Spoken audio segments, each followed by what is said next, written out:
What's going on, Headliner Nation? Jake Fantasy Headliners. Hopefully everybody's doing well out there. Welcome to Week 15, where today we're talking about our quick and dirty top 30 ball catchers for Week 15 fantasy football, trying to get these lineups set going into the weekend. The Thursday game is played. You won't find those players in these rankings. They don't help you going forward. Also, make sure you go check out our start-sit videos for these positions. If you have questions as to why I have somebody where I have them, that's where you're going to find all of that information. So don't, not check that out. That's definitely something that's going to benefit you and maybe answer some of the questions that you may have. Now, I mentioned this in the running back episode, and I'm going to do it super quick. I'm trying to mess with Kyle. I'm trying to close the gap on our Twitter followers. I'm not really one of those guys that, I want to see my follower numbers huge. I'm trying to mess with Kyle and get a little bit closer to him. He's got like a 4,000 follower lead on me, and I'm really trying to mess with him here end of the year to get a lot closer. It's going to be a lot of fun, and hopefully he doesn't know. Hopefully he doesn't watch this, but don't tell him. Keep it a secret. Let's see if he comes to me and questions it,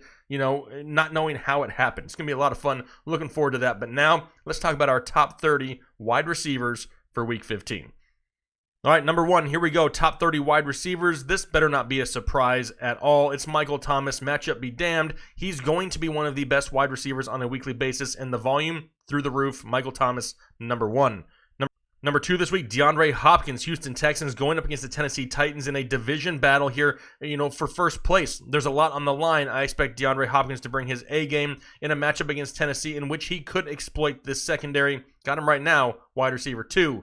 Number 3, this is going to be a surprise to some people because there are a lot of people that are pissed off Julio Jones owners. But this is a great time for him. There's no Richard Sherman, and they're banged up in the secondary of the San Francisco 49ers. This is the opportunity for Julio to go out and put up some big numbers at the best of times in the fantasy playoffs. Got him at wide receiver 3. Number 4, Tyreek Hill, a difficult matchup going up against Denver and Chris Harris. However, he's already proved one time this year that he can beat Chris Harris deep, and he doesn't need volume. He needs a couple big shots, a couple big opportunities. 1 or 2 catches could give you a great fantasy day. Got Tyreek Hill, wide receiver 4. Number 5, it's going to be Chris Godwin, Tampa Bay Buccaneers. Now, there's no Mike Evans, right? Almost every week could be a Chris Godwin week, and he moves in and out of the slot, which really helps him try to avoid Darius Slay this week, going up against the Detroit Lions in a great matchup on a team that's going to throw the ball a lot. Chris Godwin, number 5. Number 6, DJ Moore, Carolina Panthers, going up against the Seattle Seahawks. Somewhat of a difficult matchup, but I do expect Carolina to be trailing in this game and be forced to throw it all 4 quarters. DJ Moore has proven to be one of the most consistent wide receivers here second half of the season. Love him again this week. Got him at wide receiver 6. Number 7, Davante Adams, Green Bay Packers. I've mentioned in numerous episodes now that there's a chance that at the time of kickoff of this football game, it could be into the single digits in Green Bay. Not ideal playing weather for ball catchers there in the NFL. I expect a lot more work on the ground by both teams, and that's why Adams has dropped down here a few spots for me. That upside will still be there in an Aaron Rodgers-led offense. He may not go out there and rack up 10 or 15 receptions, but if he can get you 5 receptions for 50 yards and a touchdown at this point, I'm almost happy with that because there's so much, inconsistency from the wide receiver position from week to week. I'll take that with Davante Adams right here, wide receiver 7. Number 8, Julian Edelman, the only pass catcher, the only wide receiver that I trust for the New England Patriots at this point in time. He is the most consistent option for Tom Brady. He's almost a lock for 10 targets a week. Got him right here, wide receiver 8. Number 9, a little higher than some people may have Jarvis Landry, but I love the matchup going up against the Arizona Cardinals. He'll more than likely, avoid Patrick Peterson on most routes. Not that it matters. Patrick Peterson hasn't been that great this year, and they're going to continue to throw the ball his way. Jarvis Landry, the safer option in Cleveland, got him at wide receiver 9. Number 10, Keenan Allen, Los Angeles Chargers, matchup against the Minnesota Vikings, which isn't bad. Xavier Rhodes is kind of a shell of what he used to be, no longer a shutdown corner. And Keenan Allen is going to be one of those guys that goes out there, gets you right around 10 targets, and he's been a solid high-end wide receiver 2 here, second half of the season. Got him right here at wide receiver 10. Number 11, Robert Woods, Los Angeles Rams. This dude is just catching balls all over the place. Ridiculous volume here over the last couple weeks, and I expect it to continue. Ever since they started really featuring Robert Woods and Todd Gurley, the Rams have looked a lot better, and they've been winning football games. I look for them to do it again this week against the Dallas Cowboys. Got Robert Woods all the way up at wide receiver 11.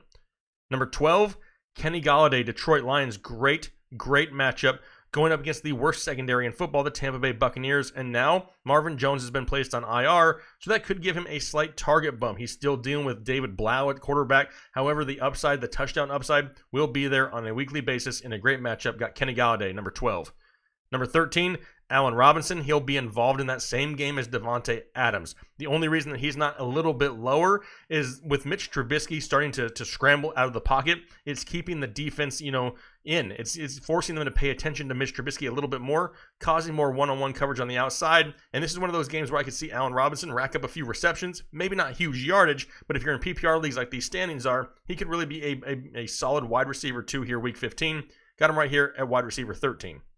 Number 14, Stephon Diggs, Minnesota Vikings. Does Adam Thielen come back this week? Sounds like there's a good possibility, but we don't know for sure. So as of right now, I have Stephon Diggs at wide receiver 14. If Adam Thielen does play, I may not move Diggs very, very much. Thielen may squeak in there in the mid-20s because I'm not overly excited to start him in his first game back from an injury. But as of right now, Stephon Diggs, the volume should be there. Got him at wide receiver 14. Number 15, Michael Gallup, Dallas Cowboys. I like him more than any other Cowboys receiver this week. He should draw the best matchup. He'll avoid Jalen Ramsey on most routes, and they're going to have to throw the ball in Dallas. Give me Michael Gallup right here, wide receiver 15. Number 16, Emmanuel Sanders, San Francisco 49ers going up against the Atlanta Falcons. He seems to be healthy, and he's on one of the most innovative teams on the offensive side of football in the entire NFL. He can score points running, receiving, and throwing. They're using him all over the field in different ways in a great matchup this week. Got Emmanuel Sanders, wide receiver 16. Number 17, A.J. Brown of the Tennessee Titans. He's on a little bit of a tear himself here over the last 3 weeks, couple big games. He is very yard after catch dependent, very deep ball dependent, but they're throwing the ball that way to him on a weekly basis here going forward. He's starting to gain a little bit more of that consistency, and he's got a great matchup going up against the Houston Texans. I got A.J. Brown at wide receiver 17. Number 18, Christian Kirk, Arizona Cardinals going up against the Cleveland Browns in a game in which Arizona is going to have to throw the ball. And the only option they really utilize weekly is Christian Kirk in the passing game. Now, we need to pay attention to him going into the weekend, though, because he's been limited in practice here all week long, and we need to make sure he's a full go before the weekend. If he's not, he's going to drop a long way down this list. But as of right now, until we get more word, Christian Kirk, wide receiver 18. Number 19, Cooper Kupp of the Los Angeles Rams. The volume just hasn't returned. The only reason he's had a couple good weeks is he's found the end zone for 2 straight weeks. I hate to rely on touchdowns on a weekly basis, so I have him drop down into a low-end wide receiver 2 until that volume can return, if it returns. Right now, it's all going towards Gurley and Woods, leaving Cooper Kupp as a low-end wide receiver 2 right here at wide receiver 19.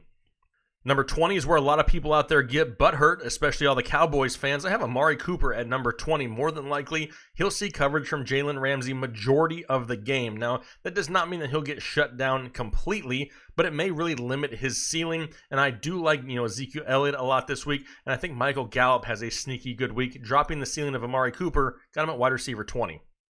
Number 21, Deebo Samuel, San Francisco 49ers, going up against the Atlanta Falcons. Talked about this matchup when we talked about Emmanuel Sanders. Great matchup, and they utilize Deebo Samuel in a multitude of ways. Running the ball, receiving. I mean, this guy is all over the field, similar to Emmanuel Sanders. This offense is just so innovative that you never know where his points are coming from. You just know on a weekly basis, he's going to go out there and score you between 10 and 15 fantasy points. A very safe play, a low-end wide receiver 2 with upside. Deebo Samuel's right here, wide receiver 21. 22, it's going to be Courtland Sutton. The biggest problem for Courtland Sutton here as of late is Drew Lock is playing good, but he's spreading the ball around. He's not forcing the ball the way of Courtland Sutton, which is kind of making him touchdown dependent. Now, that touchdown upside is always going to be there on a weekly basis. We know this guy can go up and get the 50-50 ball, and going up against Kansas City, they could be forced to throw it more than usual. Tough matchup, though. One of the top secondaries in all football are the Kansas City Chiefs. Got Courtland Sutton dropped down a few spots to wide receiver 22. 23, Odell Beckham, Cleveland Browns, maybe the lowest I've ranked him all season long, going up against the Arizona Cardinals. He may drop Patrick Peterson, but like I mentioned earlier, Patrick Peterson hasn't been shut down at all this year, and a lot of people still think that this is too high for Odell Beckham. Well, I have him a lot lower than a lot of other people do, but you have to respect the potential ceiling. We know he's not 100% healthy, but he can always get that big touchdown play to give him a solid fantasy day as a low-end wide receiver 2, probably a flex play for some people this week. I don't hate it. Odell Beckham right here, wide receiver 23. Number 24, scary Terry McLaurin, Washington Redskins going up against the Philadelphia Eagles. A great matchup. If I trusted Dwayne Haskins anymore, Terry McLaurin may be inside the top 20. Dwayne Haskins is the reason why he's dropped down just a few spots, a low-end wide receiver too. Now they're starting to look like they're getting on the same page in a great matchup here, going up against a beaten-up secondary of the Philadelphia Eagles. Terry McLaurin has some sneaky upside this week, but not one of those guys that's been consistent enough as of late to just trust as a must-start. Terry McLaurin's right here at 24. 25, DK Metcalf, Seattle Seahawks going up against the Carolina Panthers. The reason he's not higher here is because I don't expect Seattle to have to throw the ball all 4 quarters in order to beat the Carolina Panthers. I expect a lot of running, and that's just going to run the clock continually. They're going to find success in the running game there against Carolina, and it may limit the opportunities that DK Metcalf actually gets. Yes, he could see one of those big plays in the first half, but that may be all he sees as they rely on the run second half. Got DK Metcalf dropped down to 25. 26, D.D. Westbrook, Jacksonville Jaguars. Great matchup going up against the Oakland Raiders, and a lot of people want him to be higher. The reason he's not, DJ Chark has not yet been ruled out completely yet. If he does, D.D. Westbrook could find himself right there around that 20 to 21 range. He'll get a bump by a few spots just due to the increased target share that he could see in a great matchup. But for right now, until we get that word for sure on DJ Chark, D.D. Westbrook's right here at 26. 27, the Beasles. Cole Beasley, Buffalo Bills going up against the Pittsburgh Steelers. And whoever would have thought that Cole Beasley is a red zone threat? Well, the guy is. He's scoring touchdowns in bunches here this year, and I expect a little bit more of the same. He's really been their most consistent wide receiver here over the past few weeks, and in a difficult matchup against Pittsburgh, I like him again. Cole Beasley, wide receiver 27. Number 28, Sterling Shepard, New York Giants going up against the Miami Dolphins. And a lot of people may not agree with this. They may want to see Darius Slayton inside the top 30. And I don't hate Darius Slayton at all this week. I don't expect both of them, though, to finish inside the top 30. I don't see them having that type of production. I don't see Eli producing that much either. Now, last week, Darius Slayton looked great, but kind of disappeared second half. The old chemistry between Sterling Shepard and Eli Manning is probably still a little bit safer at this point. That's why he's put in here at wide receiver 28. 29, it's Fantasy Bigfoot, Devontae Parker. Does he clear concussion protocol in time to play this weekend? This is something we really want to pay attention to. If he does clear and he does play, he will move all the way up inside the top 20. Pay attention to the practice reports, the injury reports. Fantasy Bigfoot could be a sighting this week of him if he actually plays. Number 30, Tyler Boyd. I talked about him in our start-sit video. Could he be the key to moving the ball through the air against the New England Patriots? Entirely possible. There is risk there, but the volume could definitely be there here this week for Tyler Boyd. And ever since Andy Dalton came back under center, he's looking for Tyler Boyd more and more. Now, no more Auden Tate. That could increase his target share by a slight bit, and he spends the majority of his time in the slot, so hopefully he can avoid Stephon Gilmore. So right there, Tyler Boyd, wide receiver 30. All right, there's my quick and dirty top 30 wide receivers here for Week 15 fantasy football. Hopefully that makes your decisions on Sunday a little bit easier. Now, you may see things a little bit differently, and I want to know what your opinion is down below. But if you're going to say, hey, somebody should be moved higher, or where is somebody, let me know who you would move around. I'm not up here trying to tell you that I'm smarter than you. That's not what we do here. Maybe you see something that I don't. Let's help each other out. Let's come to the best conclusion as a community. That's what this is all about. That's what this channel was built for, not to bash people and tell people how stupid they are for their opinions.